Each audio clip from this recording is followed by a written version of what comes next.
All right, I'm going to start it. Okay.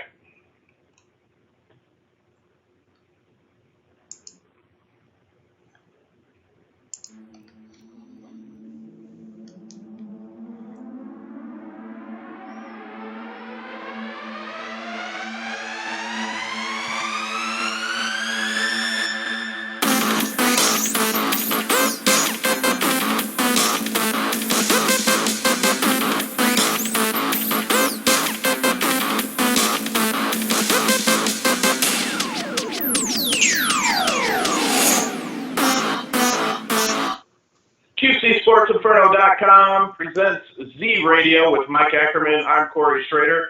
If you want to join in, give us a call at 309-524-5558. We're leading up this broadcast to the Hawkeye Indiana Hoosier game in Indiana, where control of the Big Ten Conference is at stake. It's going to be a good game. I was doing some research today, and the one team that Indiana reminds me of is Iowa State. They shoot the ball well, but they either shoot from 3-point range or they fast break and they get the ball all the way to the basket. They have one big guy in Thomas Bryant, a good point guard, Yogi Ferrell, although Yogi Ferrell does a little bit more of the scoring than, say, what Morris does for Iowa State. But they're very similar. In the respect of the styles. Well, that's fine. That's fine by me as long as Iowa comes out with a 20-point lead and keeps it. Yeah, no kidding. No kidding. Yeah. I mean, it's going to be a good game. It's going to be one of those where Gazelle and Clemens will have to have a good day, and I think at this point you're pretty much guaranteed Utah or Jock is going to have a good game. But I think it's going to come down more towards the point guards and the Hawkeyes bench, and it's a tough place to play at Indiana, obviously, but the Hawkeyes did well last year there. And honestly, I think the biggest thing is when you go through, this is only the second time this season that Indiana has played a ranked team. Oh, I know. And the last time they got crushed by Duke. Right. And they're no longer ranked. So, the Indiana, I'm more concerned if I'm an Indiana fan than I am an Iowa fan as far as this game. I don't know. For some reason, I feel pretty confident in this one, more so than you. But I do realize that it's still on the road. It's at Indiana. Of course, they're going to get that favored line. The home team always gets that. So it'll be a fun game, I think. I think it'll be interesting to see what the Hawkeyes bench does. Wears them down. The Hawks have to play good defense. If the Hawkeyes play good defense, Indiana doesn't have that very good of a defense, so the Hawks are going to score.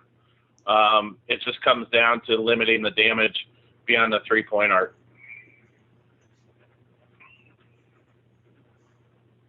Yeah, so, I agree. I think they will. I think it. Like everything, it always comes down to defense. I think that I think that Iowa's length getting out there on their shooters could be a huge thing. I mean, Utah getting out there, Jock at 6'6" getting out there. I think those are huge things. I don't think they've seen a defense like Iowa's in a long time from 3-point range. The big thing is Iowa just can't let them get wide open 3-pointers. No, and I think Iowa's been doing a good job of limiting that part of on the defensive end. And when you have Jared Uthoff, who's in the top 10 of blocked 3-point shots, and I'm talking compared as teams as a whole, he's on that list. That's going to hurt, Indiana more than anything. If their 3-point game is out, they're out. They're done. Oh, I agree. Because really, they only have one guy underneath, and that's Bryant. Right. But he's good. I mean, he's the equivalent to Jameel McKay for Iowa State. Well, maybe he'll get suspended. I mean, but really, when you look at it, I think it's going to come down to two things.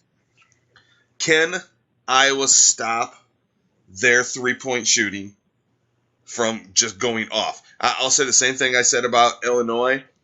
Indiana's going to have to make 15 threes to win the game. I don't think there's any question about it. They're going to have to make 15 threes to win the game. And then from the Indiana aspect, can they not turn the ball over?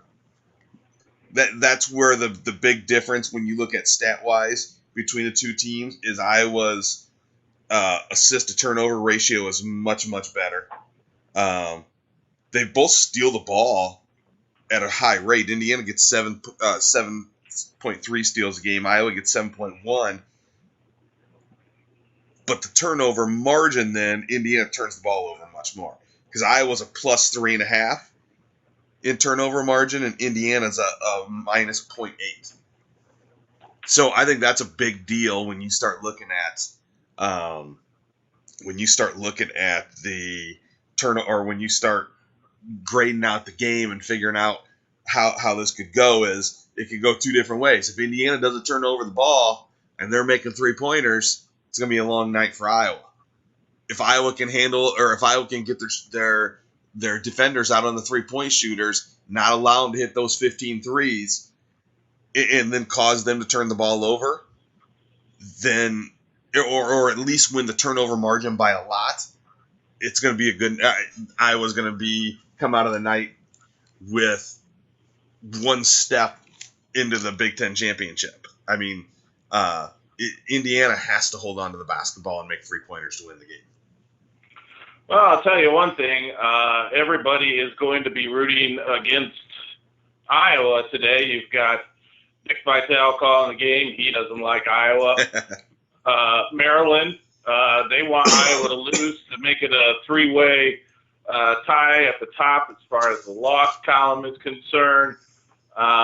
So everything points at everybody rooting against Iowa except for Hawkeye fans. So it's look, Iowa's done good at defending the 3. Like you said, they did well against Penn State. They did well against Michigan. They did well against Illinois. So, and really the only teams that they got hurt from the 3-point line are teams you didn't expect to shoot well from the 3-point line. And but I think Iowa and Fran's done a good job switching up his defense this year too. Just the 3-quarters court trap, man to zone. I mean, he just knows when to push the right button, and the players just seem to know. I mean, like we said, they've been playing like a machine. I think this is a bad matchup for Indiana, just for the length of Iowa, the depth of Iowa, and the experience of Iowa. I'll tell you who I think is a key for tonight's game is Damuel. You kind of know, I kind of have a good feeling about Utah and Jock and the starters, but it would be nice to have one of them bench guys come off and go double digits tonight. If Ewell can get 10 points or so, knock down a couple of threes from the top of the key, I would feel a lot better about it. But he's kind of gone the same way as Utah the last few games, where he's not shooting the ball quite as well.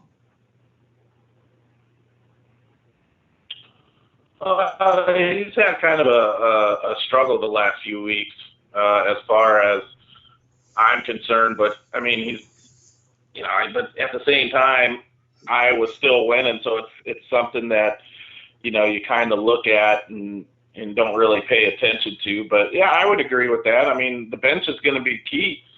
But yeah, it just ultimately comes down to defense. Just slow their offense down.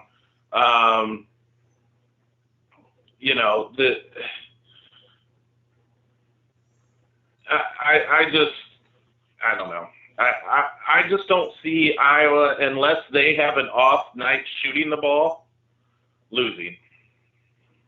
No, I don't think so either. I don't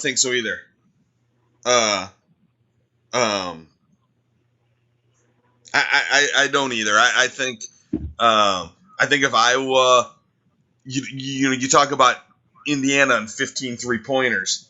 If Iowa were to hit 7 or 8 3-pointers, I think they win the game. Because I think that Adam Woodbury is going to be able to hold down. Is going to be able to hold down Thomas Bryant pretty good. I think Iowa's going to come in focused, because really Iowa you need to focus every game. But if they can focus for this game and come away with the win, then I think they're setting themselves up pretty good, and I think they know it. So this is, and you know that Fran's been talking about this game all week. Hey, if we can win this game, we're golden. But everybody's picking us to lose.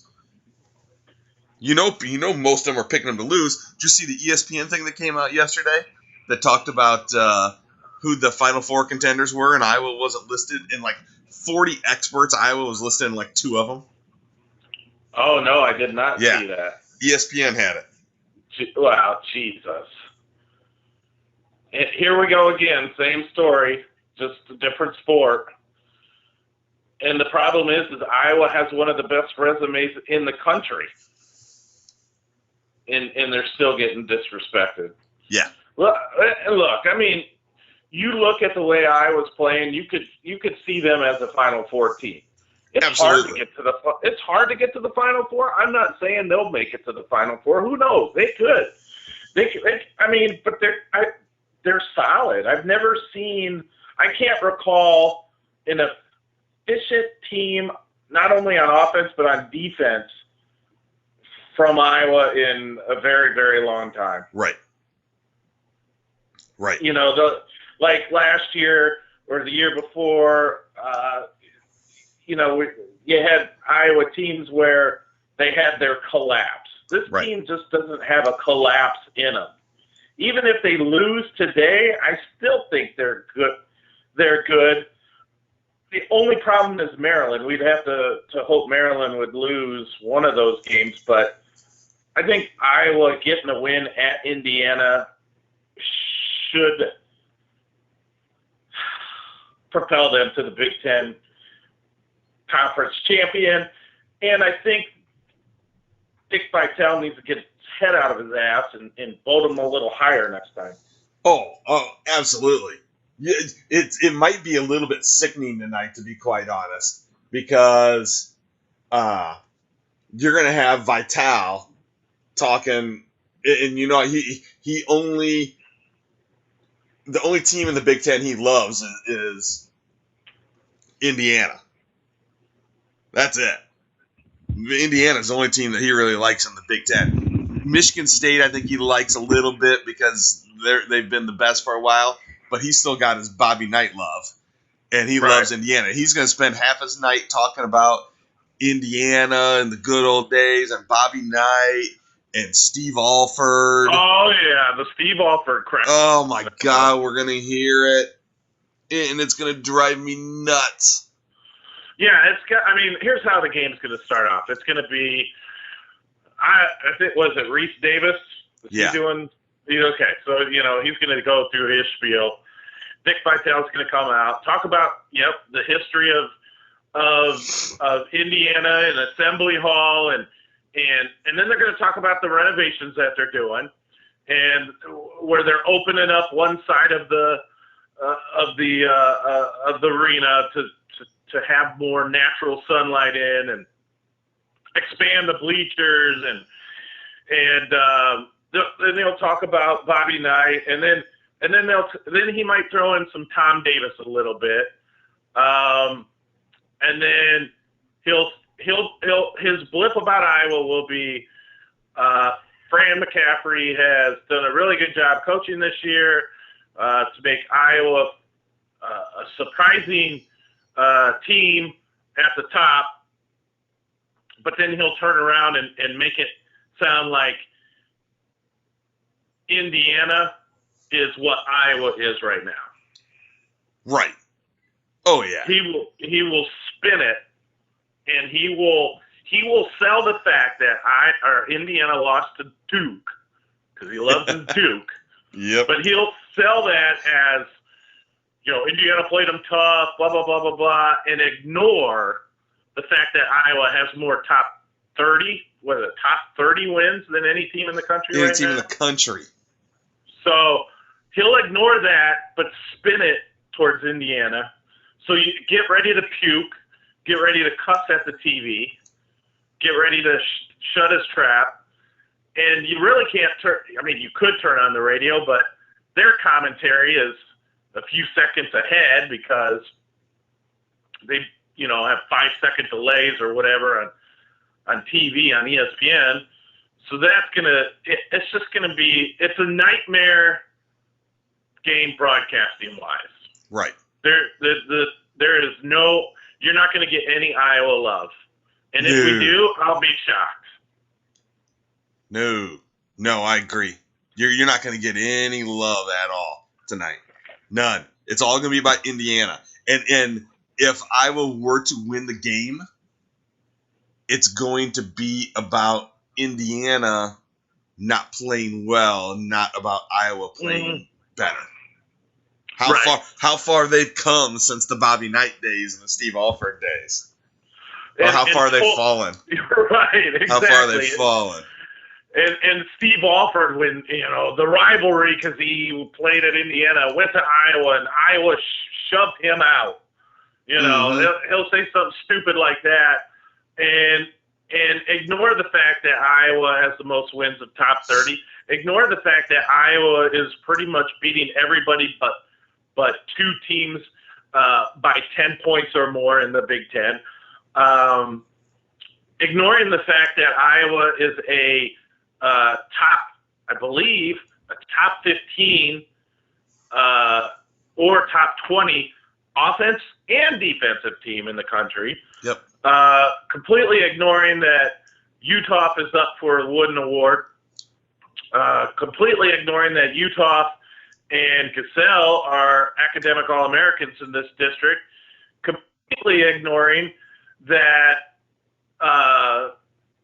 what's his face, Big Ten defense, Clemens, Big Ten player of the year possibly, and it will all be about Yogi Ferrell and the transfer from Michigan. Oh, that's what absolutely. It's yeah, absolutely. I agree. It's going to be it's going to be an Indiana love fest, especially if they win. It's going to be a love fest. I mean, there's no way around it. It's going to frustrate me, but I don't want to turn on Gary Dolphin because he frustrates me too. Yeah, he has a tough time. I have a tough time listening to him. I'm fine with him on football, but basketball, it's a tough time painting that picture out there. He does. He does a terrible job painting the picture. He frustrates me at football too, and that's even slower paced. Football's easy. But football, baseball. But basketball, I mean, yeah, you wouldn't know if I was up by 20 or down by 20. Yeah. So, but at least you get Bobby Hansen, who's much better than Dick Vitale, and Bobby Hansen, he'll compliment the other team too. He keeps it pretty even. Yeah. So, I don't know. And that's one of those things, you got to pick your poison. Who would you pick, Dockich or Vitale? Dockich hates Iowa. I would take Dockich before I took Vitale. I would take Dockich because I could tweet him during the game and tell him how stupid he sounds. That's the nice part. And at least he might tweet back, too. Yeah, he will. Yeah. But I heard him the other day on a game where he said, I gotta let go of Twitter a little bit because it gets kind of rough out there. Oh, yeah, because you're an idiot. Well, But I'll see him. You know, he has his favorites too, and obviously he's an Indiana guy and he's a Michigan guy now because of his son being there. But Vital, for 20 years he's been Duke, ACC, ACC, and if it's not one of those, if it's not Duke in the ACC, well, now they're in the ACC, but then otherwise it's Notre Dame. He loves him some Notre Dame. Well, see, then he should be very complimentary of Fran McCaffrey because McCaffrey was the assistant coach at Notre Dame. Yeah. But it won't work out that way. It'll be interesting to see what he has to say about the Hawkeyes and but don't expect anything sexy or nice. But it should be a good game. I still have Iowa winning. Yeah, I think so. Digits. I think I think it's a 50-50 game. I think Iowa's the better team, but being at Indiana and the game means more for Indiana brings it back up to a 50-50 game. Yeah, it does mean more for Indiana, but I think what helps Iowa is the seniors know that the Big Ten Conference Championship is right there to you to grab. And This is a big chunk to take off. And and you can't rattle. And that's the thing about the Hawkeyes that I've noticed. I haven't seen them, except for at Iowa State, rattled on the road. Even that loss against Maryland, I don't think they were rattled. No. On the road, no, they just didn't make had shots. a bad shooting night. Yeah. Yeah, so they didn't make shots. And those were open shots. And that was part to Maryland, I think, even plays better defense than Indiana. Indiana's defense is not good. So Iowa should be able to run up down the floor with them. It's just not. It comes down to Iowa's defense. And with Woodbury in the middle and directing traffic, I'm comfortable in Iowa's defense. And the length of Utah and the length of Don Mule, and put Clemens on Farrell on the defensive end, we'll be all right. I hope so. I mean, and I think you hit another point there with Clemens on Farrell, or if it's Gazelle on Farrell too, is keeping their guards out of the lane, because that's when they get easy shots too. Is dribble penetration and kick out to the shooter, or dribble penetration, and then they lob it into Bryant. That's where Woodbury can't foul out. Right. No, I agree 100%. It's gonna be a good game. It's gonna be a good game. I think it's gonna be a close game. We talked about it the other night. I could see Indiana going out and running out to a 10-point lead early, and if they do, they better keep it there. Because if they don't do that, if they don't run out to that big lead early, they're in trouble. Yeah. They're in trouble. I can see Indiana pumped up, running out there and getting the crowd going, and they're up 8-9-0, and I'll be cussing at the TV, talking about how Iowa sucks. That's how I am. And then, but I also see I'm sorry, I'm watching the Florida State Syracuse game. Dude from Syracuse blocked the shot, and he just blocked it right in his teammate's head. Nice. But I just think Iowa's just too efficient on both sides of the ball. They don't get rattled. They just go there, do their business, and get things done. And I think that's what will happen here. I could absolutely see it. I look at it the same way I look at it, although I think Iowa's got a better chance in this game. Before the Maryland game, when I said I think I wouldn't be surprised if Iowa wins. I expect Maryland to win, but I wouldn't be surprised if Iowa wins. And I think that's just life on the road in the Big Ten for me. When you're facing at least a a good team, I just expect I expect the road team to lose most of the time. Right. And I think that's the way it is in almost all the conferences. Look at Oklahoma lost at Kansas State. Iowa State just lost yesterday on the road, although they were without McKay. But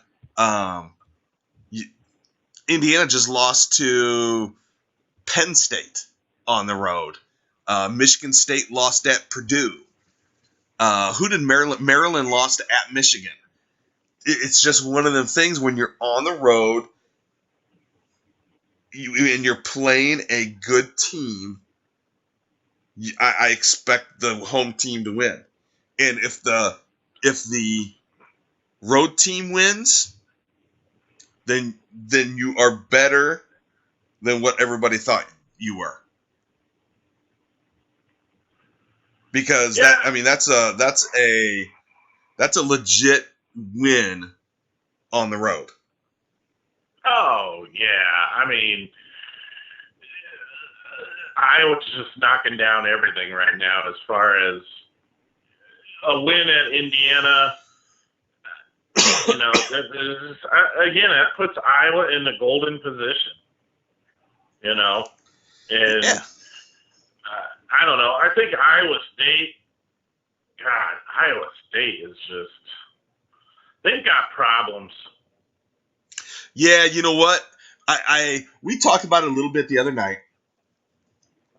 I like Prom, or Prom, however the heck you pronounce his name. I like him. I think he's going to do a good job. I mean, when he comes out and says, he's suspended McKay again, or the suspension is at least for last night's game, and it's not just about this year's team that he wants, Monte Morris and Yang and all those guys to come back and be proud a few years from now that he's building a program. I think it sends the right message. He suspended the kid earlier in the year too. My biggest concern with him is the reason Hoiberg did so good is because he went after guys, and again we talked about it the other night. They called him the Father Flanagan. I think it was Dick Vitale called him Father Flanagan because he was taking in guys who had troubles at other schools. Well, you know what? I don't think Prom's going to do that. I think he's going to go after 4-year guys. The question is, can you recruit guys like that to Iowa City? And will they have the patience to do it? Because look at the way McCaffrey did. You can't recruit the 5-star guys to Iowa either, or at least they're not getting them. You got to be able to recruit the state, and then you've got to be able to develop your players. It took Iowa 4 years to become a fairly consistent top 20 team. Right. And we knew that. We had talked about that even when Hoiberg was at Iowa State, that they had two different philosophies. And we figured, at some point, if Hoiberg would have stayed at Iowa State, at some point, my thoughts were it would burn them eventually.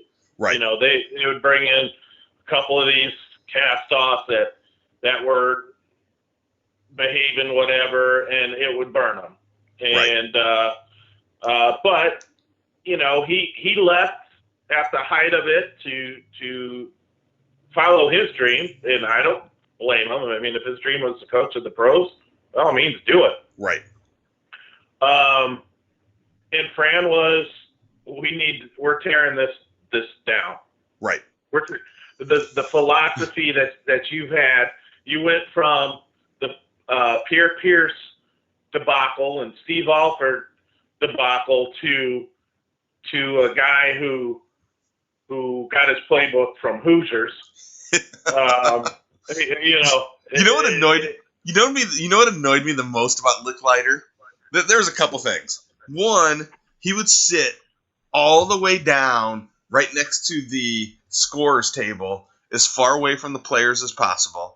Then, at the end of the game, he would take his jacket and he would put it over his left arm so that he couldn't backslap anybody or anything like that. I mean, it was just good game.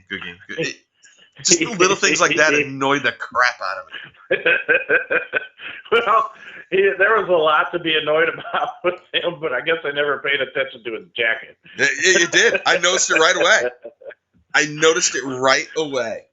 Hey, I can understand, because once you notice something little like that and it bugs you, you're going to notice it forever. Oh, it stayed bugged on me.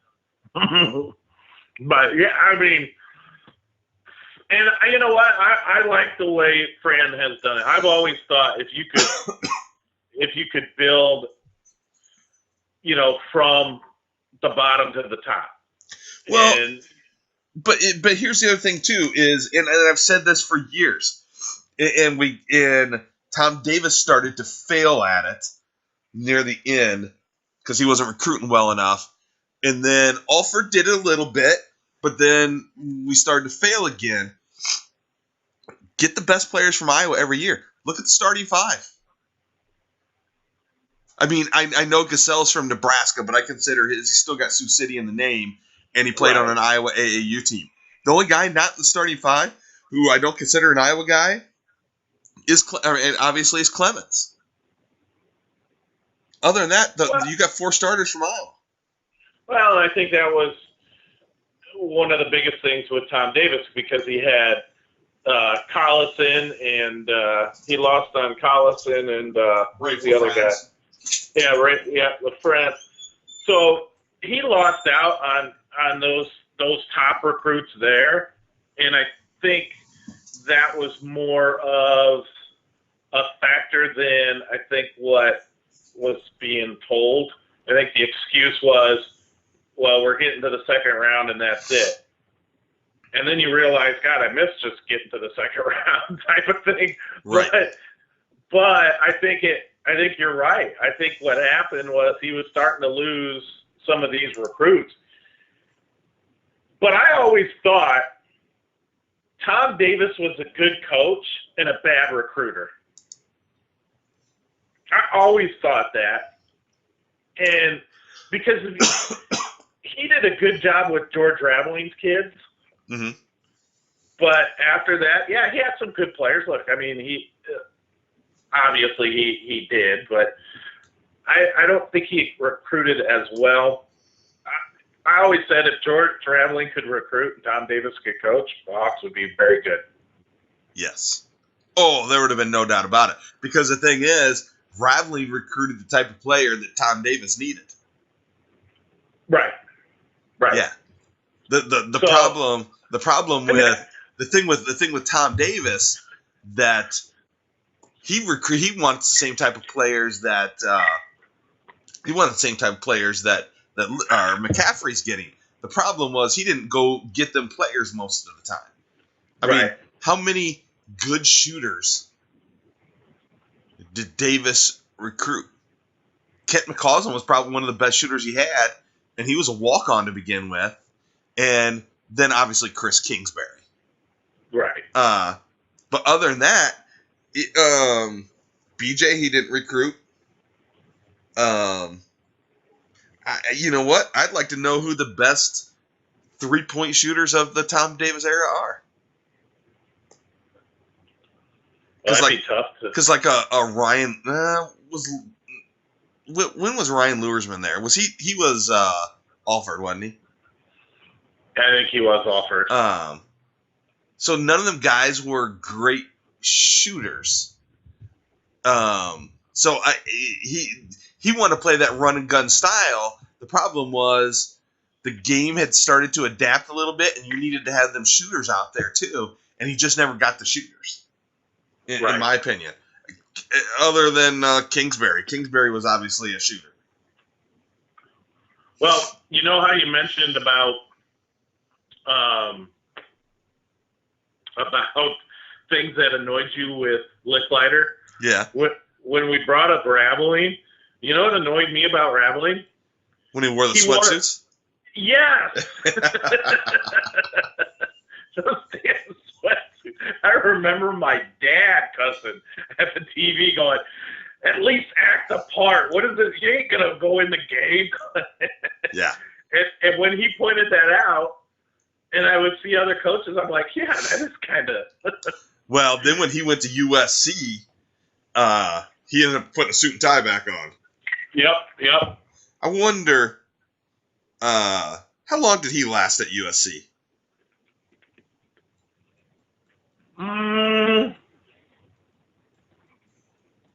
Not too long. Didn't he get into some? No, he didn't get into recruiting trouble, did he? I don't think so. No. Let's see.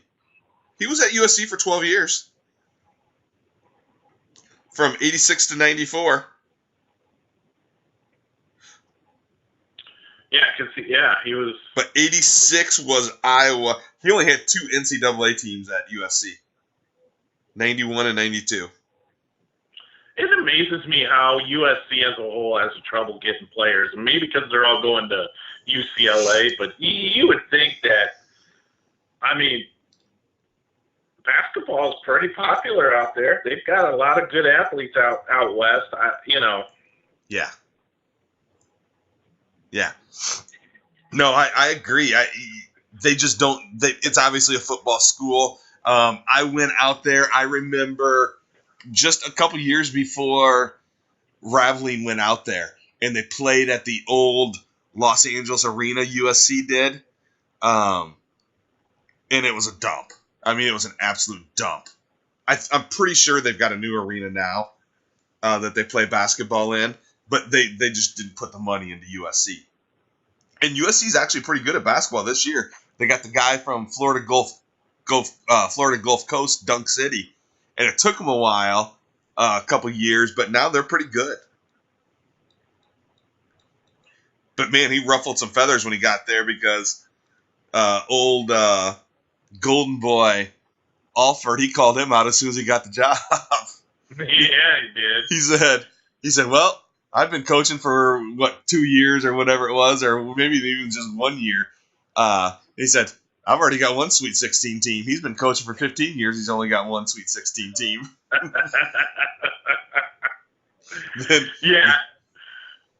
Then he said, something along the lines of, you can go there and walk the ball up the floor, or you can come here and we're going to run and dunk. Basically saying they weren't an exciting team.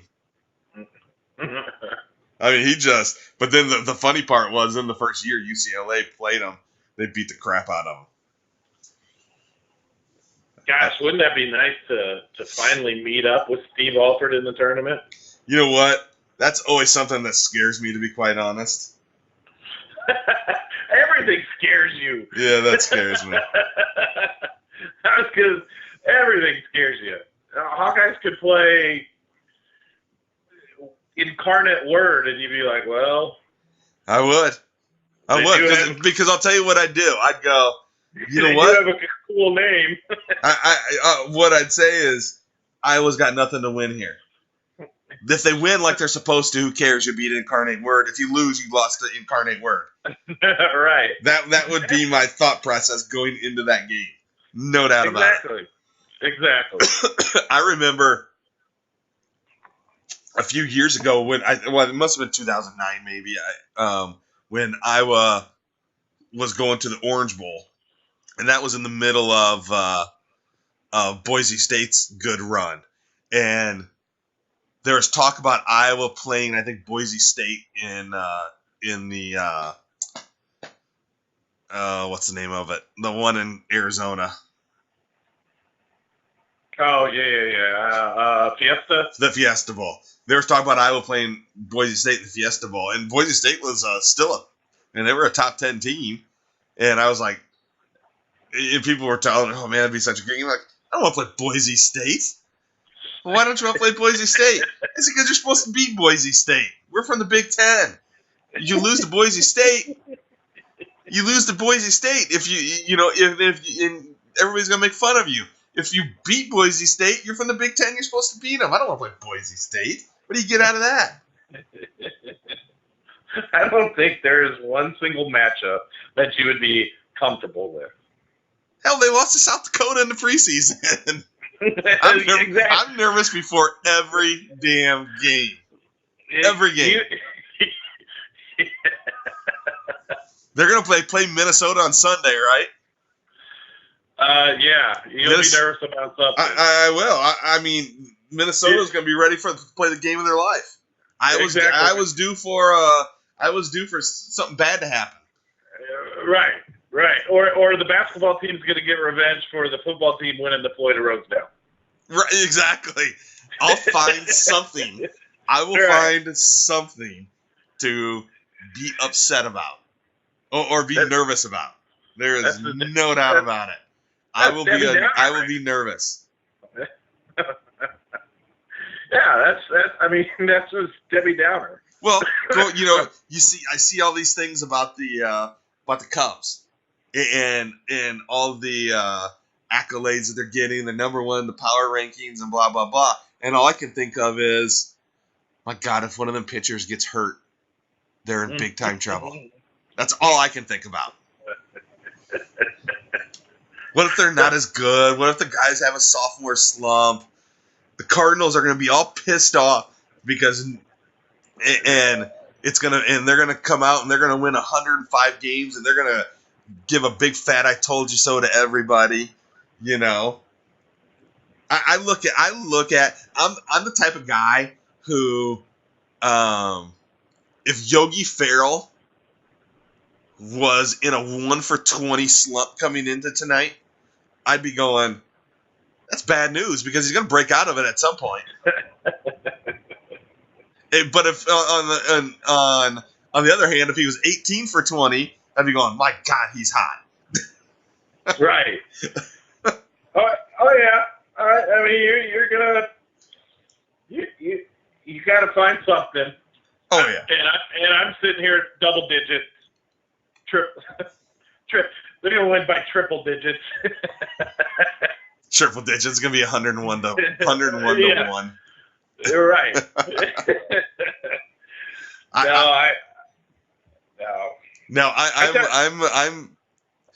I'm a glasses half empty kind of guy for the most part. There's no doubt about it. Yeah, I mean, it's going to be. Look, it's going to be a fun game, and you'll predict them to lose, and I predict them to win by more than 12. All right. So what's your prediction then?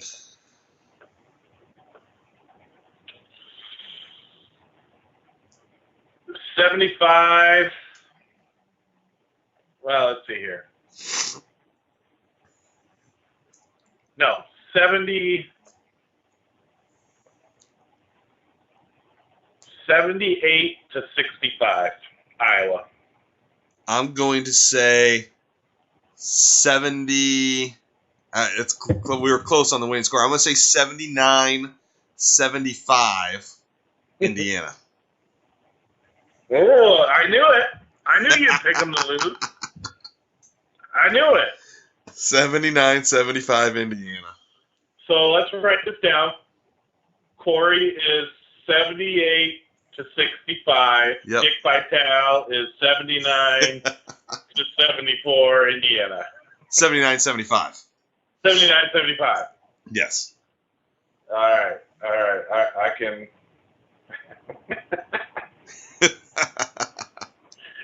Dude, that's funny, man. 79-75. That's what I'm going with. I'm excited about it.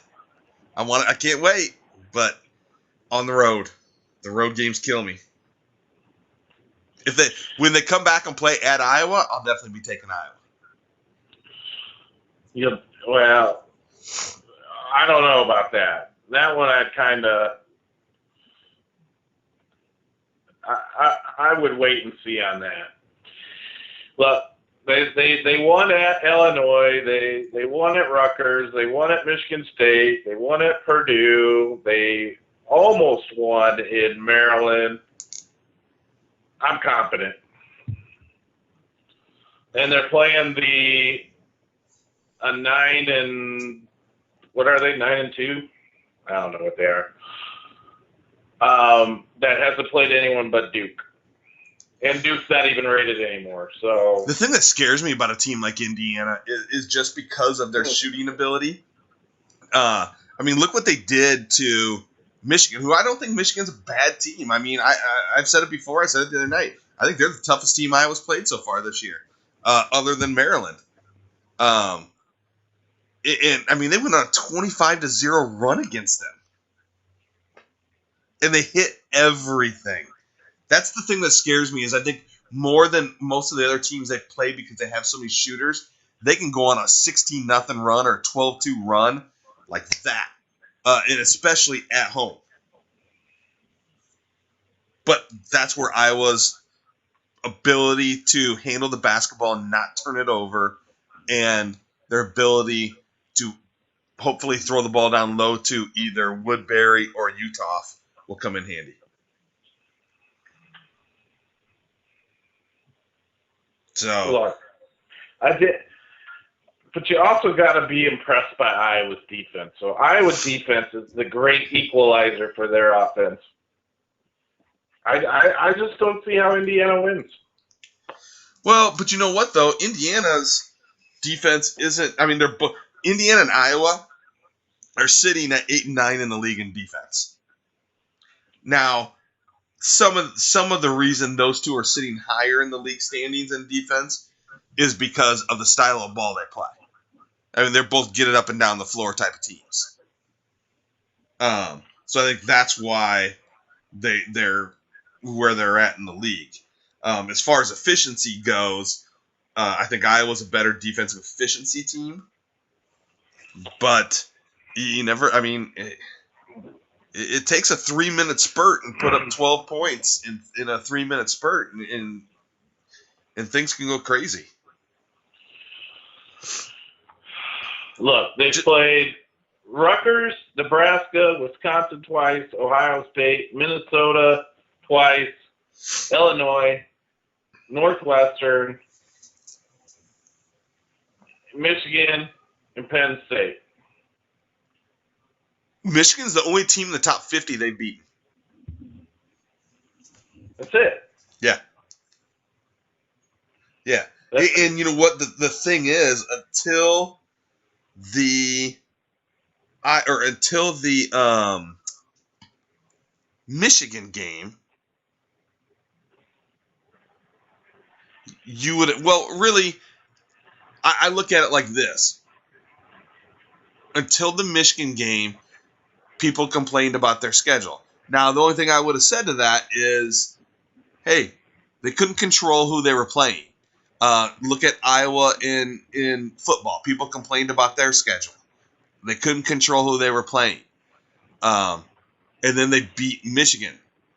And then I think that laid some of it to rest a little bit. But then they got beat by Penn State, and it just threw it all right back in their face. Yeah, look, I give them credit for winning the games that they should win. I'll give them credit for that, and they deserve the standings that they're in because they've won the games that are on their schedule. Right. I'm saying that now you're playing Iowa, and after you lost to Penn State, you've got to play number 4 Iowa, number 8 Michigan State, a tough Nebraska team, number 18 Purdue, then you travel to Illinois, and then a number 4 Iowa again, and a number 2 Maryland. I could see, and like I said last week, I said the new headline is going to be because Tom Crean has been often criticized, and Indiana has started out hot, and in their last 4 games, they're 2-2, and I think they lose to Iowa. They lose this weekend on Sunday to Michigan State, and then they probably beat Nebraska, lose to Purdue, and all of a sudden the talk will be on Tom Crean again and how Indiana had this big collapse. Right. That's going to be the narrative. Right. No, And I think, honestly, I think the conference is down between Iowa and Maryland at this point. Well, and you know what? I wrote about this. I wrote about this yesterday, and I still believe it to be true that I agree with you. It's down to, I think even if Iowa loses, it's still an Iowa and Maryland fight. But if Iowa wins, you can take Indiana and put them out of it, because Iowa's 10-1, Maryland's 10-2, Indiana's 9-2, Purdue's 8-4. You've also got Michigan with 4 losses and Wisconsin with 4 losses. I'm throwing them out of the race right now. They don't even count. Iowa's going to win all their home games. And then they've got Indiana on the road, Ohio State on the road, and Michigan on the road. That's still tough. And they got to go to Penn State. Those are still tough games. Ohio State and Michigan aren't going to be slouches on the road. They're not going to roll over and give them wins. Iowa wins. Is Iowa the better team? Yep, they are the better team. Doesn't mean one of them can't sneak up and get them. And then you look at Maryland. They have Wisconsin still. They're at Minnesota. That's going to be a win. They get Michigan at home. They got at Purdue and at Indiana are their 2 games left. They're only going to lose one more game at the most, I think. Mm-hmm. So you're looking at 10-3 then. Or you're looking at 15-3 for Maryland. Indiana's got Iowa. They're at Michigan State. They're going to lose at Michigan State. They're going to lose at Iowa. So that's 4 losses for them. Plus they've got Purdue at home and Maryland at home. They're going to lose one of them too. I think you're going to see Indiana at 5 losses. Right. Purdue's got at Michigan, Northwestern at Indiana. They have Maryland at home, at Nebraska and Wisconsin. They're going to lose probably at least once more. So that puts them at 5 losses. So really it comes down to, unless you're going to say Iowa's going to lose at Indiana, at Ohio State, at Michigan, unless Iowa loses all 3 of those, you're saying 13-3 or 15-3 wins the championship. So to me, the championship is going to be won at Indiana, but it's not going to be Indiana who's going to win it. It's going to be who wins at Indiana between Iowa and Maryland. If one of them wins and the other one loses, I think the person who wins is going to win the championship. Because Maryland, their only other tough game is at Purdue. Right. Everything else for them is at home. Yeah, I wish we could have played Maryland again at Iowa. Yeah, absolutely. I want them back because I think Iowa can beat them. Well, they'll probably have a chance in the Big Ten tournament, hopefully. Yeah, maybe. Yeah. Maybe. I mean, we thought Iowa was going to be pretty decent in the Big Ten tournament last year, and they frickin' lost to Penn State. Yeah, absolutely. The thing is, when you get into one game, we know this, but when you get into the tournament, it just takes a team that's hot. Right. It just takes a team that's hot. That's all it takes. To win in the tournament, or to win in one game. Anybody can win because you're going to be on a neutral floor. And the team that gets hot is the team that's going to win. Yeah, the biggest thing is Iowa. If they win today, I think Iowa wins out, and I think Maryland loses one more. I don't know if Iowa wins out. That Michigan game concerns me more than this Indiana game for some reason. Yeah. No, I agree.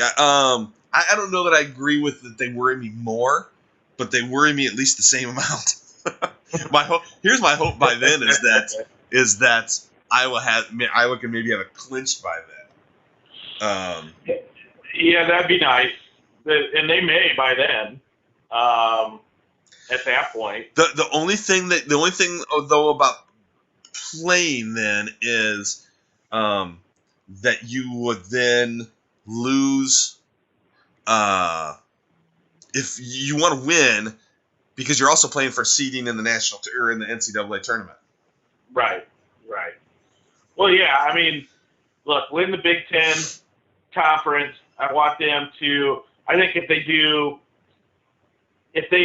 can get to the final of the tournament, let's say they win the Big Ten Conference, I think with the volatility of basketball this year, I think it takes Iowa to win the conference and in the tournament at least make it to the finals, and you're a number 1 seed. Right.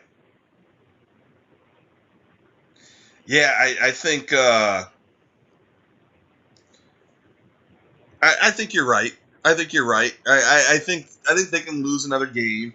But I think this win, to be quite honest, is one that is huge, because if they get this win, they should win. Then you got Minnesota at Penn State and Wisconsin at home.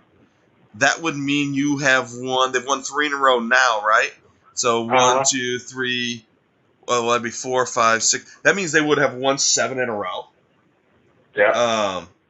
And they would probably be, my guess, if they did that, the number 1 team in the country in all of the polls, because the others are going to lose at some point in time.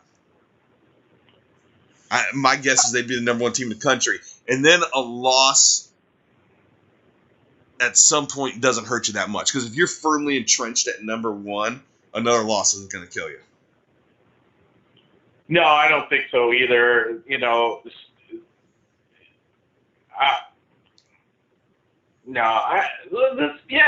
is a big. This swings Iowa in a very enviable position with a win. Right. If a loss, it swings them to, now we got to kind of hope Maryland loses a game. Right. Type situation. Right. I would rather, obviously, control. and right now, Iowa has that control. So Indiana is part of that control right now. So go out there and take it. Absolutely. You know? Absolutely. I agree. They're standing in the way. I mean, if Iowa truly is the number a number 1 seed, I think they'll go and win tonight. I really do. I think they'll go and win tonight. I think they have as good a chance as any to win. I mean, I think Iowa's as good as any team in the country. Like I said, if it wasn't for them playing on the road, I think it's a surefire win. I think Iowa's going to handle them easily at home.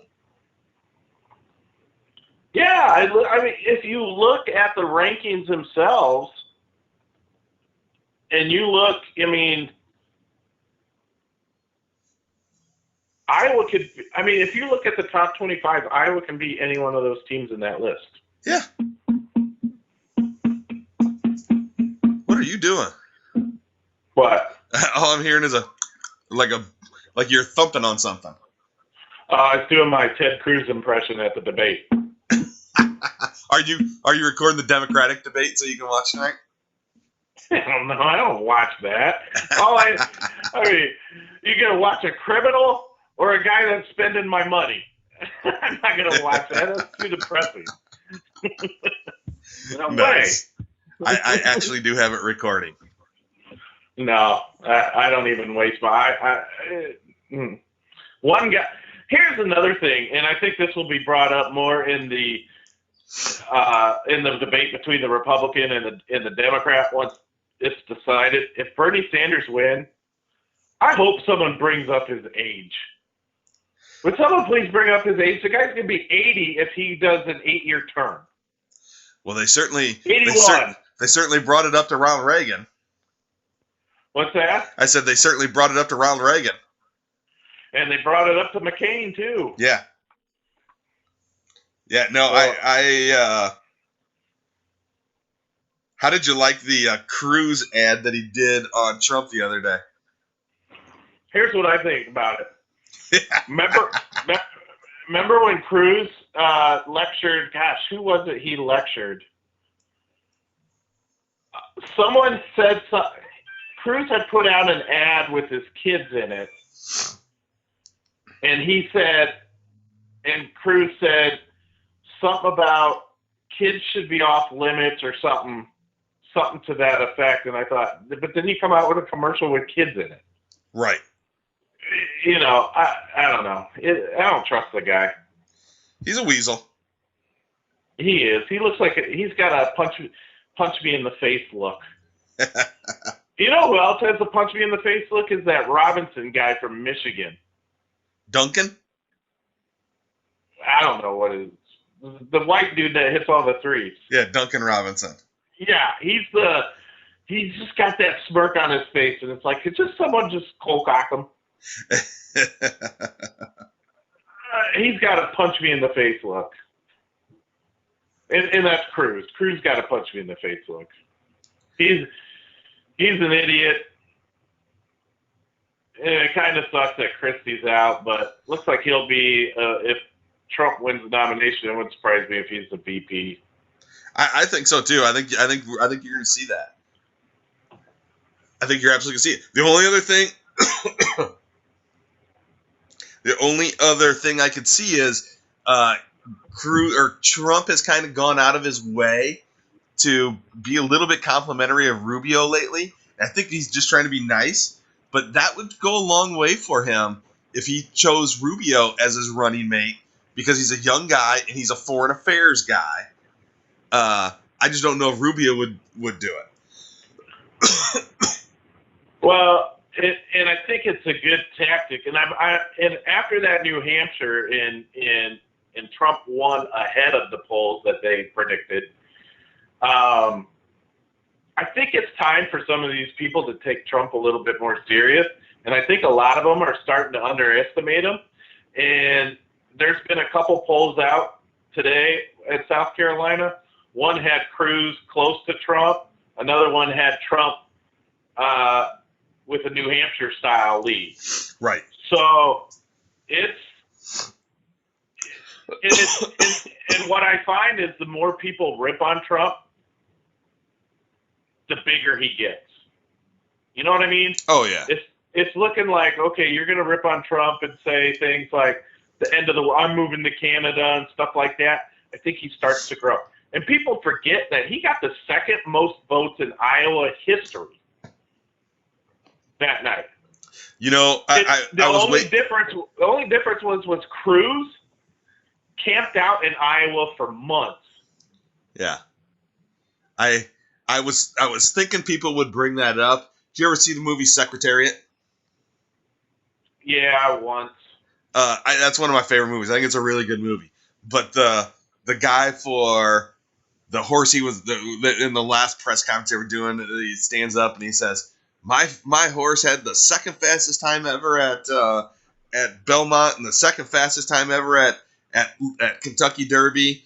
And one of the announcers says to the lady who was the AD, or not the AD, the lady who was the trainer or the owner for Secretariat, and she says, he's right. It was the second fastest. Right, but Trump took first in the other race. You know, right. That's the thing. You know, so I mean, he's got people motivated out there, and it's going to be a tough one. South Carolina's a big one to win. I mean, I think it's winner take all. And how would you like to be a Bernie Sanders fan?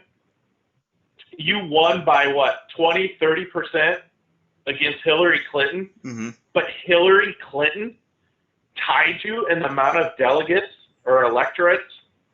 How's that? So, exactly. So basically what it means, Hillary is still leading because she won in Iowa. But I don't understand. How did she tie him in the number of electoral votes? She killed her. Right. Because they don't go by the popular vote on the Democrat side. It's all about the delegates and stuff.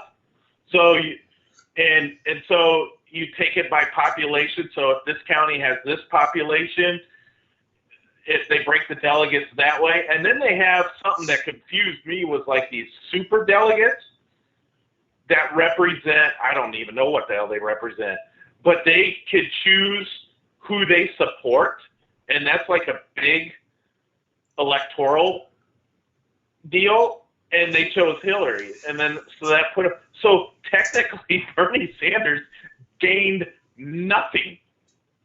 That's insane. Isn't that crazy? That's insane. I didn't know that. Yeah, so Bernie won big by the vote, which they said that he would. I mean, he's out there for that area, but he didn't gain anything off of it. And which, whatever, I don't care. They're both losers in my book. You know, I can't stand them.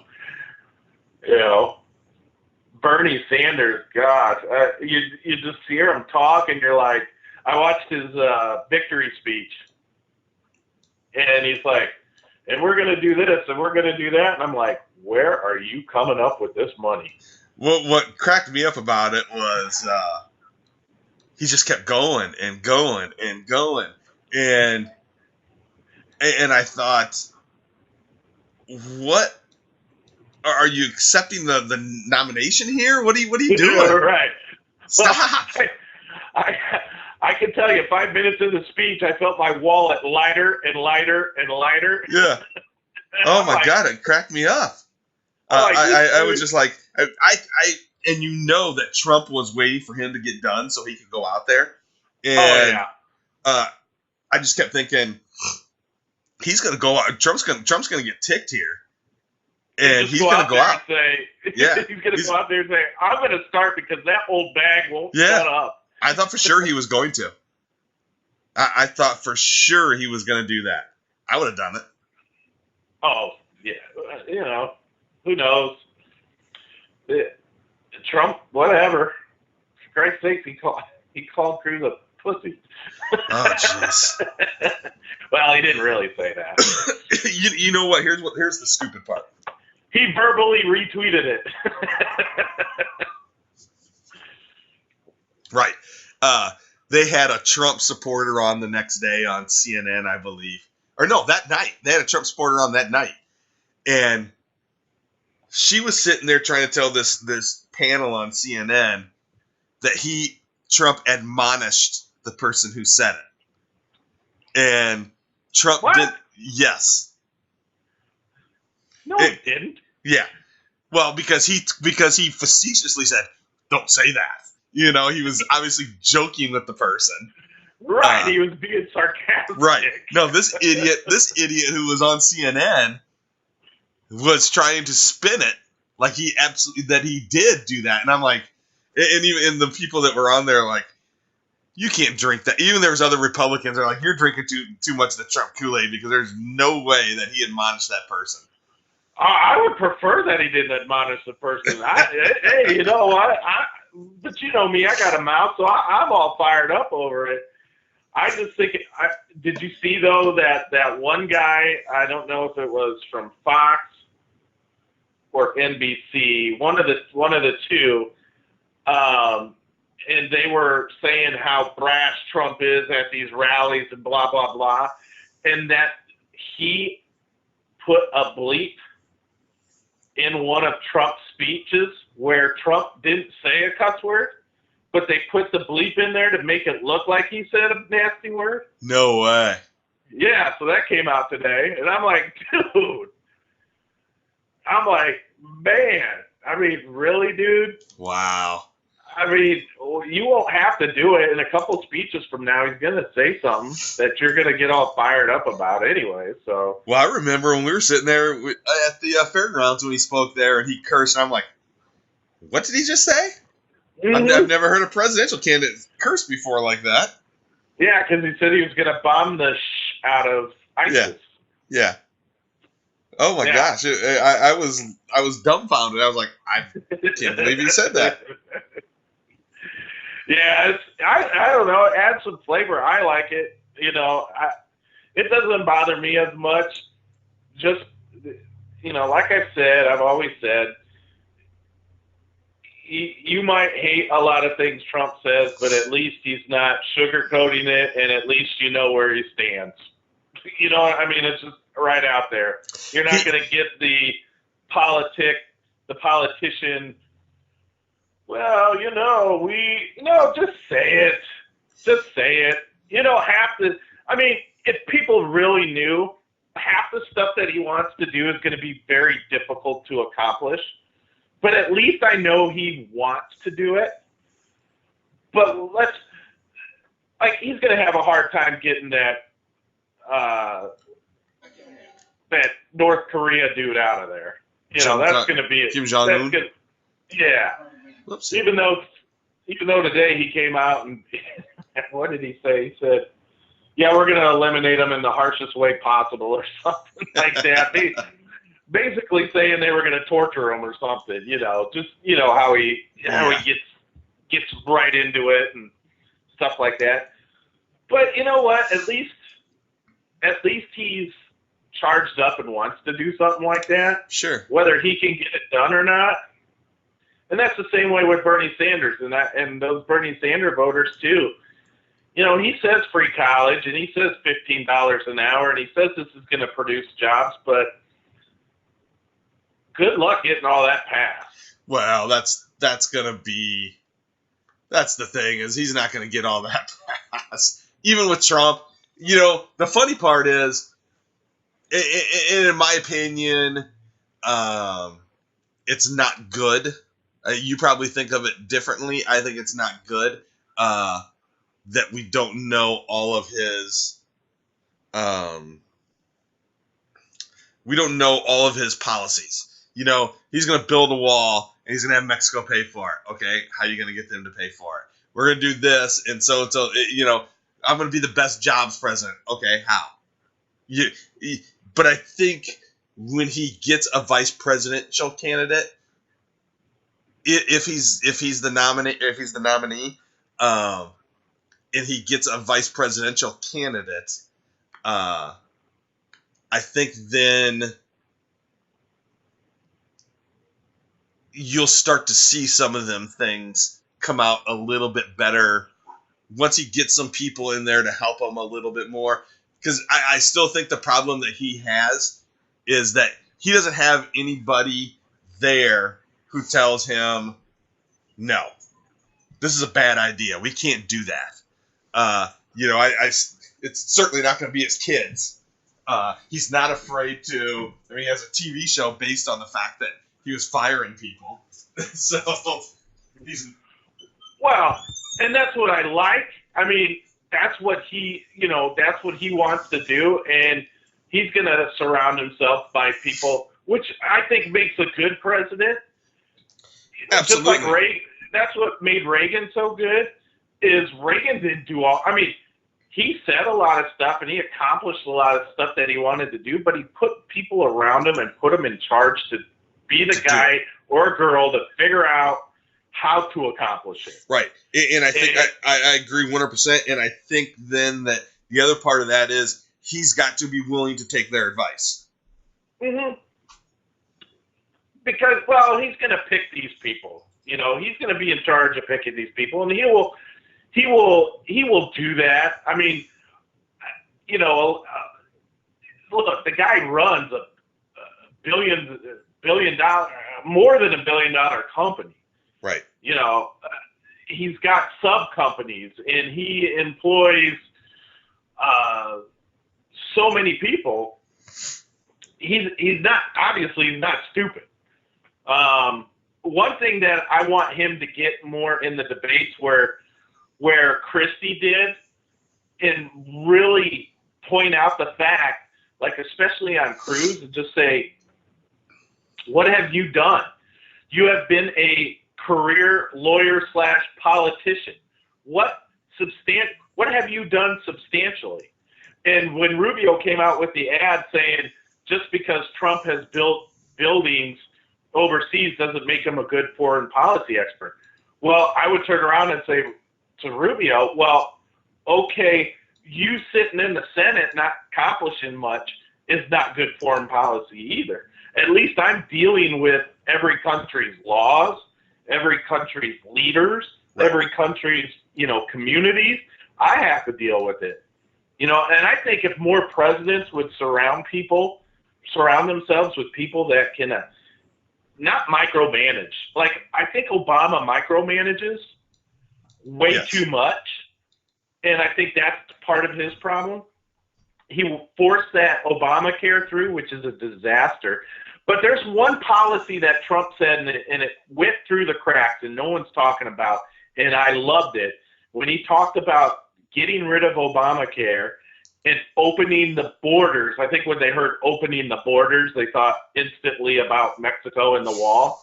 Right. But he had said in the debate, opening the borders between states to purchase your insurance. And I thought, finally, someone said that. I've been saying that for years, because I can go to any state and buy car insurance and get the cheapest one in Vermont, you know, and then if you want my money, people in Iowa, Vermont's offering me this. So now there's the competition, where in healthcare you have no competition. Obamacare just makes that even worse, because now the insurance companies are going, I'm raising my rates so we get this money, you know, and it's just ridiculous. Yeah. No, I agree. It's politics. Yeah, it's fun. It's good TV.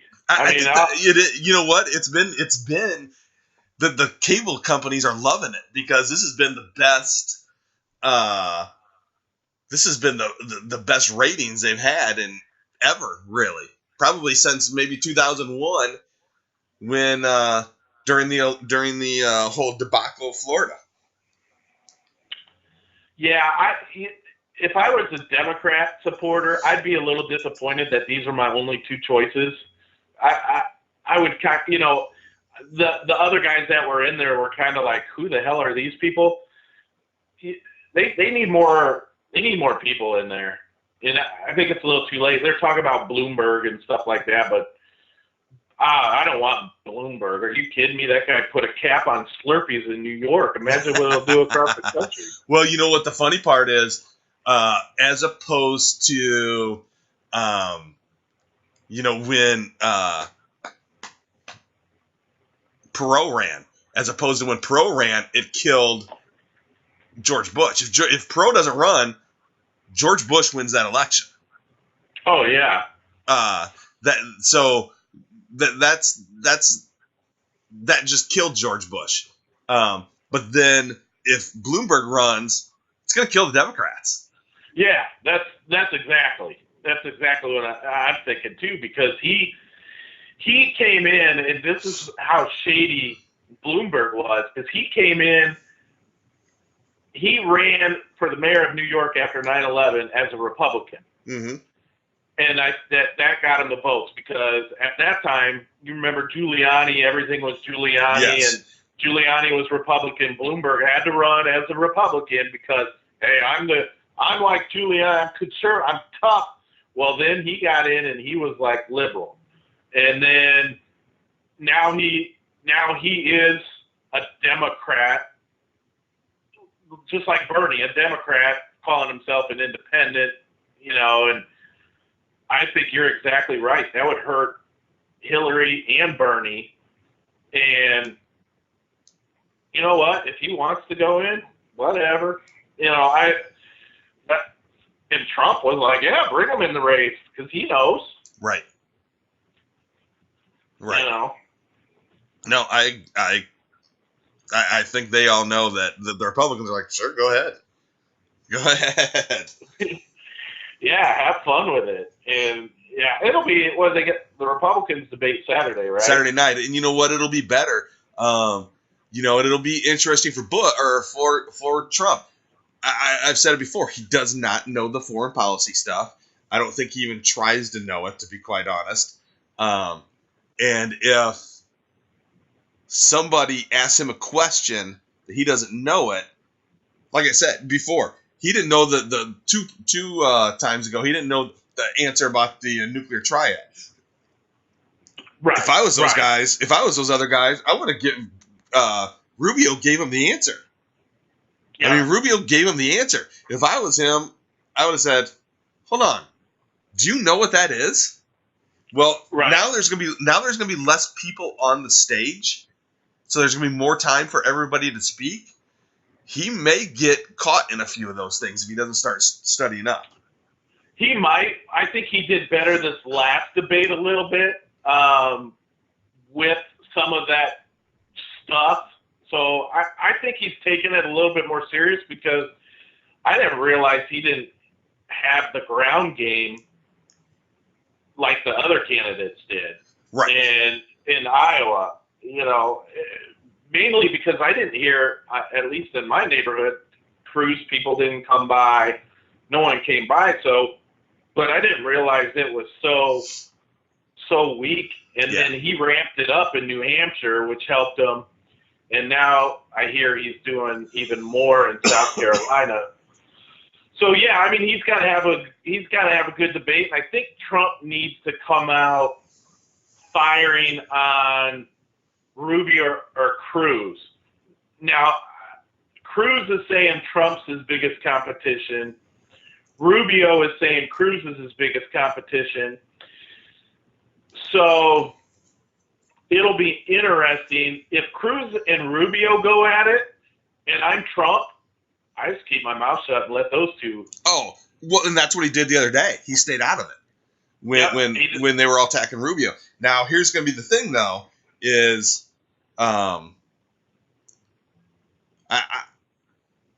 I think there's some pundits saying the same thing, and I want to see how Bush does in South Carolina. I don't think Bush is going to do too well. I think it still comes down to Trump, Cruz, Rubio, Bush. I don't think Bush will do as well. And I think Trump needs to start attacking Rubio or Cruz more so than Bush. I think he's pretty much trampled over Bush at this point. But Bush has had some good comeback. I mean, Bush won the exchange the other day in the debate. He won that exchange, and then he did a little bit better the other night. Now he goes into South Carolina, and now his brother is going to campaign for him in South Carolina, where his brother is very popular. So we'll see if that helps him. And then if he can get another top 3 or top 4, if he can get into the top 3, well, then you start heading into the Super Tuesday area where Bush has a better organization. Bush has an organization set up. Yeah, I'm not too concerned about Bush. I still think it's those 3. I think,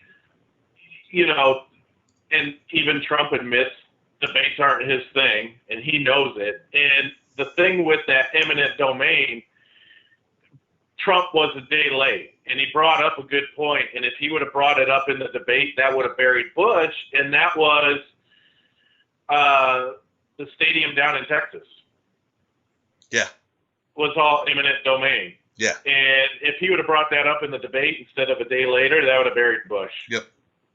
And he does. I think he needs to study on it, and he needs to. His campaign people need to say, okay, this is what Cruz is going to attack you on. This is what Rubio. I don't know if Rubio's going to attack Trump just yet, because when Trump gets on those tangents, he just goes nuts with it. And I think that might hurt Rubio. So I think Rubio should have the strategy go after Cruz in this debate and let Cruz go after Trump. Yeah. It'll be interesting to see who fires off first. It should be a fun debate. Well, I don't think it's going to be funny because I think they're all afraid to go after Trump now, but somebody has to.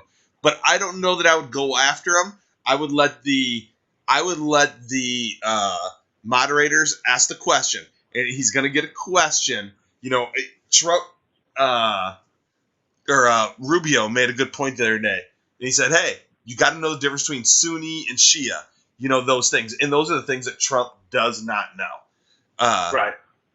But I would wait for that question, and then once he doesn't answer it, then I would attack. Well, when did Rubio say it? Was it the first, second, third, or fourth, or fifth time that he said it? That was the worst. I'm telling you, that was the worst debate I've ever seen in a 5-minute span. I've ever seen anybody have. It was embarrassing. You know what made it even worse is people started going out to his rallies dressed up as robots. Nice. Taunting all the Rubio fans dressed up in these cardboard, silver-painted, looking like robots, and it said Robot Rubio on it. He was on, Rubio was on TV then the next day, I think with Megyn Kelly, and she was asking him about it and stuff, and not the next day, it was after, I don't know, it was sometime after the debate. She was asking him about it. Did you see that at all? No, I'm going to send you a picture of it. I wish there was a way for me to easily put it online right now. Oh, you know what? I can do it this way. Wait till you see it. You're going to know exactly what I'm talking about as soon as you see it. It is the funniest thing I've ever seen. Let's see. Here we go. Corey. Let's see. How do I add a picture? There we go.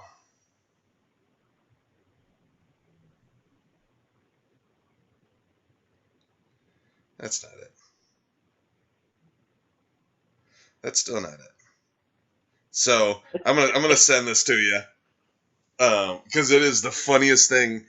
It's like I said, as soon as I send it, you're gonna know. Hey, while I'm doing that, the one thing I wanted to say, and we haven't talked about it yet, is I want to send out a congratulations. They were the Coach O'Brien at Davenport North was the first person to ever get back to us when we started QC Sports Inferno. Our first story was on North, and the North Wildcats girls team clinched their first ever MAC championship the other night.